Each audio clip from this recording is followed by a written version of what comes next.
Fala galera, tudo bem com vocês? Tá tudo em cima, de isolamento social aí tá tranquilo.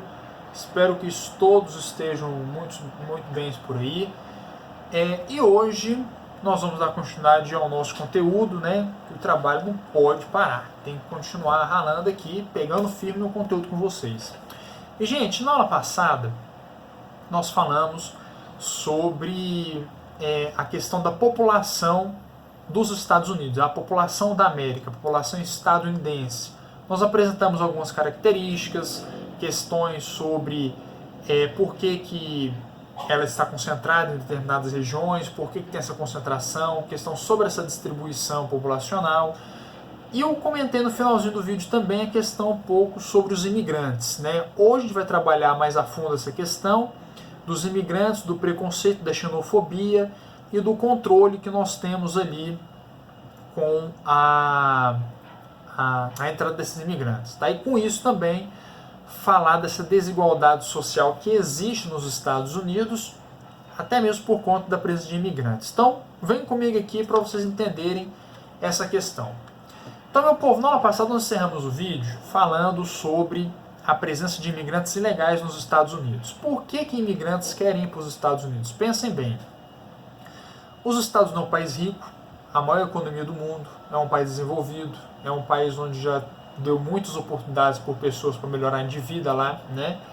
Então acaba que é um país referência, é um país que ele atrai as pessoas para poderem estar lá, certo? Mas aí está um detalhe, né? Então as pessoas querem ir para lá, mas as pessoas podem entrar lá? Aí está a grande questão. Eu dei exemplo para vocês de abrir a casa de vocês, por exemplo, né? Para qualquer pessoa entrar, assistir uma televisão, entrar com fome, pode abrir a geladeira, tá ali o fogão, pode tomar um banho, fica à vontade. Você permite que qualquer pessoa entre na sua casa para poder usufruir do que tem na sua casa? Provavelmente não. E os governos, todos que já passaram, o atual também lá nos Estados Unidos, eles tentam barrar a entrada de imigrantes ilegais, por quê? Pode acontecer de muitos imigrantes irem para lá com outras intenções. Por exemplo, roubar, furtar, praticar qualquer tipo de crime na região, tá? Um negócio que tem muito nos Estados Unidos também é o tráfico de drogas entre Estados Unidos e México, né? Traficantes dos dois lados, tanto do México quanto dos Estados Unidos, lucram milhões e milhões de dólares todos os anos devido ao tráfico de drogas ali, que é muito intenso na região, tá? Então, acontece de ter essas atividades ilegais. E os Estados Unidos têm que tentar barrar a proliferação, né, e o avanço desses imigrantes ilegais justamente para tentar barrar essas atividades ilegais, certo? Sem falar também que, se ele está lá de forma ilegal, pode até ser que esse cidadão ele vá lá com boas intenções, poder trabalhar e tudo mais. Mas acontece que um cidadão que está ilegal, ele não paga imposto, ele não está quite com a política americana, né, com o governo americano, com o imposto americano. Então, por lei, ele não teria direito de utilizar de serviços públicos daquele país, no caso, os Estados Unidos. Mas, como ele está na região, ele acaba utilizando o transporte público, talvez até mesmo o sistema de saúde, né, mesmo ele estando na região ali, mas ele não paga imposto. E aí coloca nessa questão, olha, tanto que o imigrante ele pode pesar para o país, né, porque ele está aqui de forma ilegal, que já está errado, e acaba que ele utiliza de alguns serviços públicos que era para ser utilizado pelos americanos. Então tudo isso faz com que gere um preconceito contra o imigrante. Tanto é que os estadunidenses eles têm um preconceito muito forte contra os imigrantes, principalmente contra os mexicanos, né? Não só com os mexicanos, na verdade com todo mundo. Brasileiro também, tem muito brasileiro que vai para lá que muitas vezes não é muito bem tratado, né? Inclusive o brasileiro tinha que rever muito essa questão de ficar lá, Estados Unidos. Não, fica aqui mesmo que é melhor. Aqui todo mundo se trata bem, o povo aqui é massa e fica por aqui, né? Então o americano ele tem muito disso, até porque ele é muito patriota também, né? E aí gera a questão sobre a xenofobia, que é justamente esse preconceito contra o imigrante. Às vezes, essa xenofobia ela fica somente na questão de uma agressão verbal, mas ela pode passar de uma agressão verbal e ir para uma agressão física, tá? Tem até um filme que relata essa questão da xenofobia, Toda vez esqueço o nome do filme, impressionante, né? Mas se eu não me engano é A Outra História, o outro lado da história americana ou a outra face da história americana, alguma coisa assim, tá? Mas ele vai relatar um filme ali sobre um grupo neonazista que é xenofóbico, né? E que eles agridem imigrantes que estão lá na região. Tem uma cena de um filme que eles invadem um comércio e agride o pessoal, né? Justamente mostrando a aversão ao imigrante, tá? E o que acontece? Devido à presença desses imigrantes, a gente tem uma diferença de classe social muito grande nos Estados Unidos, porque geralmente os americanos são bem de vida, né? A maioria, se não estou generalizando, mas uma boa parte sim. E quando nós pegamos uma boa parte de imigrantes, são pessoas que, economicamente falando, não estão bem, né? São pessoas que geralmente passam necessidade. Então a gente tem uma desigualdade muito grande nos Estados Unidos. Pessoas que estão bem de vida e pessoas que não estão bem, que passam fome, não tem emprego, está lá passando necessidade, né? Então isso tudo é um problema que é gerado também por conta até mesmo da presença de imigrantes, tá? Porque um país ele acaba montando toda a estrutura para atender a população no país, aí vai chegando novos imigrantes, tal, e vai tendo essa xenofobia.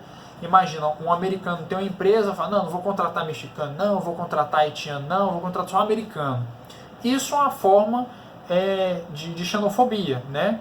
Até porque nós temos imigrantes que vão para lá de forma legal, e mesmo assim ainda nós temos essa aversão, essa xenofobia contra esse imigrante que está lá legal, ou seja, o governo liberou a entrada desse imigrante. E mesmo assim tem pessoas que mantêm esse raciocínio, né, de um raciocínio xenofóbico, beleza? Que isso é um problema. Por conta disso, então, a gente vai ter essa discriminação, essa discrepância. Então, a diferença social, né? Pessoas bem de vida e pessoas que passam necessidade, tá?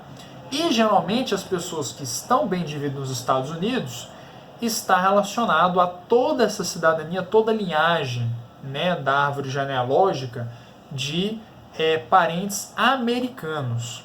Já boa parte das pessoas que estão ruim de vida lá, mal de vida nos Estados Unidos, tem algum tipo de descendência, como cubanos, mexicanos, jamaicanos, porto-riquenhos e por aí vai. Ah, quer dizer que todo imigrante está mal de vida? Não. Eu conheço gente pessoalmente, inclusive brasileiro, que foi para lá e que está muito bem de vida hoje. Como também temos americanos, nativos da região, que não estão tão bem de vida assim, né? Então, isso eu não estou querendo generalizar. Todo americano está bem, todo imigrante está mal. Não é isso, tá? Mas só que tem uma tendência de quem é americano estar melhor do que os imigrantes, beleza? Essa que é a nossa ideia aqui, tá, gente? E lembrando o seguinte, a população americana, ela acaba tendo uma certa diversidade, né? Ela é uma população um pouco mestiça também. Não tanto quanto a brasileira, porque a brasileira tem muita mistura. Mas nos Estados Unidos acaba tendo também essa mistura, por quê? Nós tínhamos os nativos das regiões, né? Os índios, como os índios Mavericks, índios Mustangs, que inclusive hoje são nomes de carros de lá, né? Os índios Cherokee também, que é o nome de outro carro da marca da Jeep. Então tudo isso eram nativos da região. E aí chegam os ingleses, né? Ingleses também, franceses, que ocupam toda a região ali. E acaba que esses povos vão se misturando. Anos mais tarde chegam os africanos, né, que são escravizados na região das colônias do sul. Então quando a gente pega Carolina do Norte, Carolina do Sul, Virgínia, todos esses estados, onde hoje são considerados esses estados, eram na época colônias do sul que escravizavam os africanos, né, as pessoas que vinham da África. E aí veio misturando. Então o americano ele tem essa característica também de ser miscigenado, porém não é tão miscigenado quanto o povo brasileiro, que sofreu uma alteração muito maior aí, porque aqui tem os índios nativos, nós temos a chegada dos portugueses, depois dos africanos, aí no século XIX e século XX, a chegada de italianos, de alemães, japoneses, e sem falar também que na época da colonização chegava um pouco de espanhol também, né, e por aí vai, tá? Então a nossa miscigenação aqui ela é muito maior que a americana, mas lá também é um pouco diversificado. Beleza, meu povo? Vamos então fechando por aqui. Essa daqui foi algumas características e questões da população americana, né? Lembrando, né, gente, que lá a população, por ser um país desenvolvido, como nós já falamos em vídeos anteriores, então a expectativa de vida lá é maior, porque o povo lá tem acesso à saúde, né, a medicina é mais avançada. São características já que nem precisam ser repetidas, que nós já comentamos em vídeos anteriores, beleza? Mas o nosso foco aqui hoje era justamente falar desse preconceito, dessa discriminação contra os imigrantes, beleza? Então o nosso recado está dado, a gente vai cortando por aqui. E se tiver alguma dúvida, alguma questão, questionamento, pode jogar no grupo do WhatsApp aí que eu estarei atendendo vocês. Beleza, meu povo? Então, forte abraço, fiquem com Deus e até a próxima aula.